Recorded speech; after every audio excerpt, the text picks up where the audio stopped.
আসসালামু আলাইকুম, সবাইকে শুভেচ্ছা জানাচ্ছি। মাসুম মাহবুব দেখছেন ওপেন দ্য ইউটিউব চ্যানেল এবং মাসুম মাহবুব ফেসবুক পেজ। সফরের মধ্যে আছে, সংক্ষিপ্ত বেশ কিছু ব্রেকিং খবর দিতে চাই। হঠাৎ করে তুরস্কের সেনাবাহিনীর উপর ইসরায়েল হামলা করেছে। অর্থাৎ সিরিয়াতে তুর্কি সেনা ঘাঁটির উপর ইসরায়েল হামলা করে বসেছে। কি ঘটতে যাচ্ছে?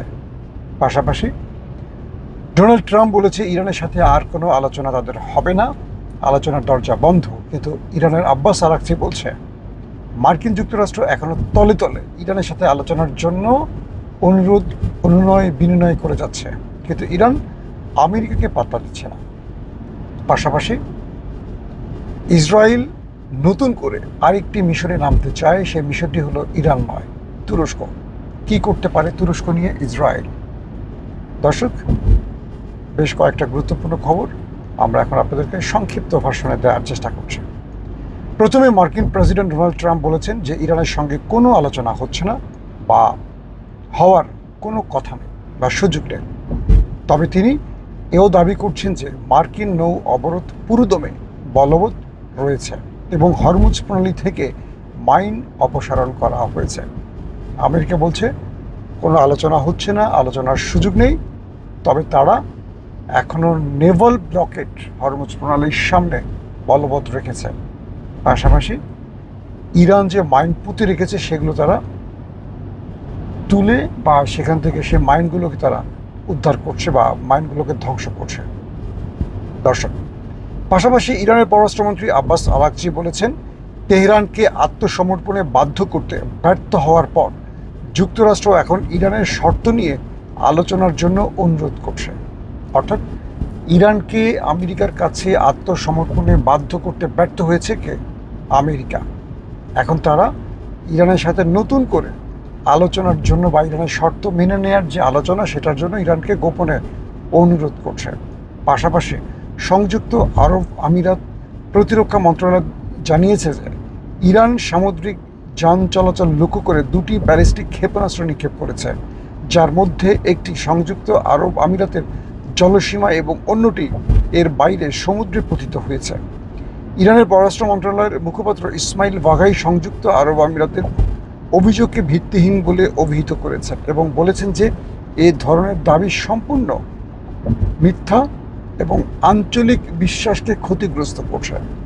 পাশাপাশি আরব আমিরাত ইরানের সাথে তাদের বাণিজ্যিক সম্পর্ক আপাতত বন্ধ করে দিয়েছে। অর্থাৎ ইরানের সাথে আরব আমিরাতের যে বাণিজ্যিক সম্পর্কটা ছিল সেটাকে এই হামলার কারণে আরব আমিরাত স্থগিত করেছে। দর্শক, আগে দুটো খবর একটু বিশ্লেষণে আসি, তারপর আমরা তুরস্ক এবং ইসরায়েলের প্রসঙ্গে আসব। মার্কিন যুক্তরাষ্ট্র মাঝখান থেকে খুব বড় গলায় বলেছিল যে তারা ইরানের সাথে আলোচনা করে যাচ্ছে। পৃথিবীর কয়েকটি মধ্যস্থতাকারী রাষ্ট্র এই আলোচনা করছে যাতে করে এই অঞ্চলে শান্তি তৈরি হয়। সেই ট্রাম্প বলছেন যে ইরানের সাথে তাদের আর কোনো আলোচনা হচ্ছে না।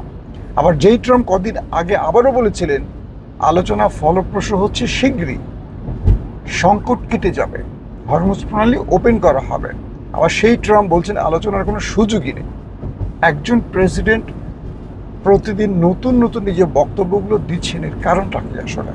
এর কারণটা হলো ট্রাম্প ইরানকে বাধ্য করতে পারছেন না তার শর্ত মানতে, বরং ইরান ট্রাম্পকে বাধ্য করছে তার শর্ত মানতে।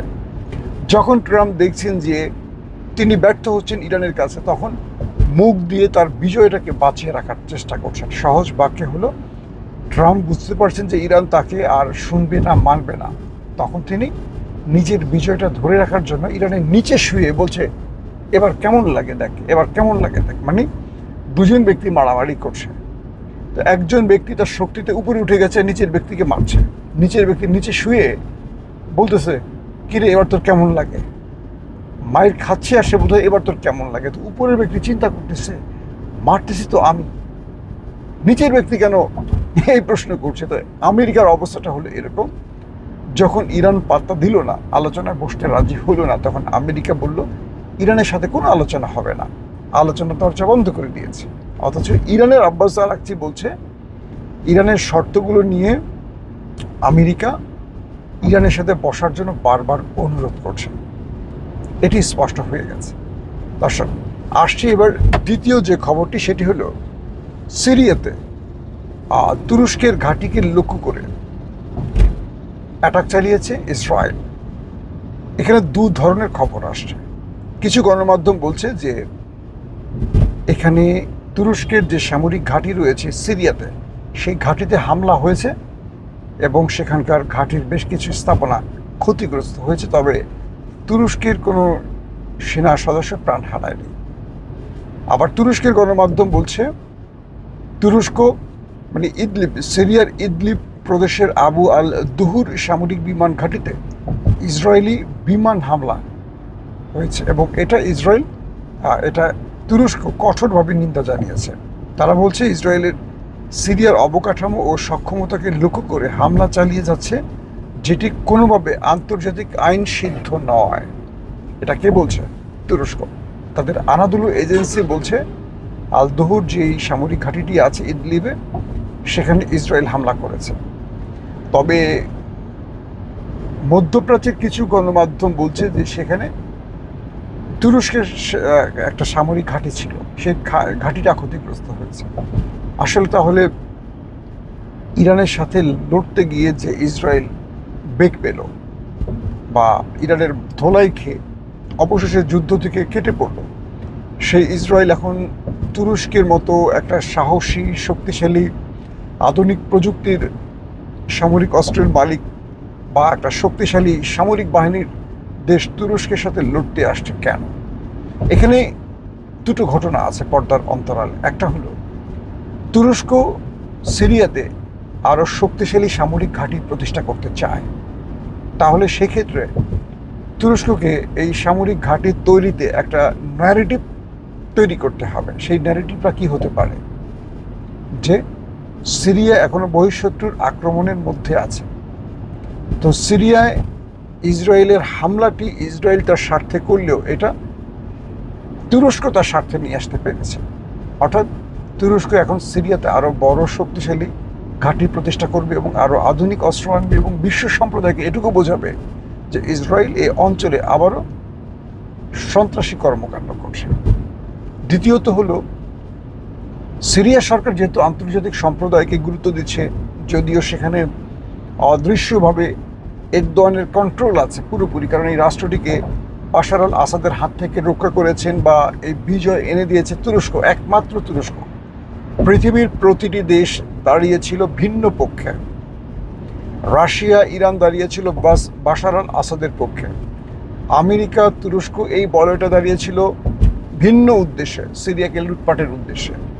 একমাত্র এরদোয়ানের তুরস্ক দাঁড়িয়েছিল এই জোলানি বাহিনীর পক্ষে, আহমেদ আল সারারের পক্ষে। তো সেই ক্ষেত্রে সিরিয়াও এক প্রকার এরদোয়ানের ইশারায় চলে, এটি বলা হয়। এবং আজকে যে সিরিয়ার আন্তর্জাতিক সম্প্রদায়ের সাথে সম্পর্ক, এটিও সৃষ্টি করে দিয়েছে এরদোয়ান। তো সেই ক্ষেত্রে সিরিয়ার মধ্যে ইসরায়েলের এই হামলাটি দুটো প্রশ্ন তৈরি করছে যে ইরানের পরবর্তী ইসরায়েলের টার্গেট হতে যাচ্ছে তুরস্ক, এবং তুরস্ক এই আক্রমণের মাধ্যমে বিশ্ব সম্প্রদায়কে এইটুকু বোঝাচ্ছে যে আমাদের সময় হয়েছে ঐক্যবদ্ধ হয়ে ইসরায়েলকে একটা বড় ধাক্কা দেয়া। অর্থাৎ সাম্প্রতিক সময় পাকিস্তান, সৌদি আরব, তুরস্ক যে সামরিক জোটটি করল এবং এখানে আরও অনেকগুলো দেশ, ধারণা করা হচ্ছে 15টি দেশ সম্পৃক্ত হবে। এই প্রত্যেকটা বিষয়কে বৈধতা দেয়া এবং এগুলোর পক্ষে ঐক্যমত প্রতিষ্ঠা তুরস্কের একটা লক্ষ্য আছে।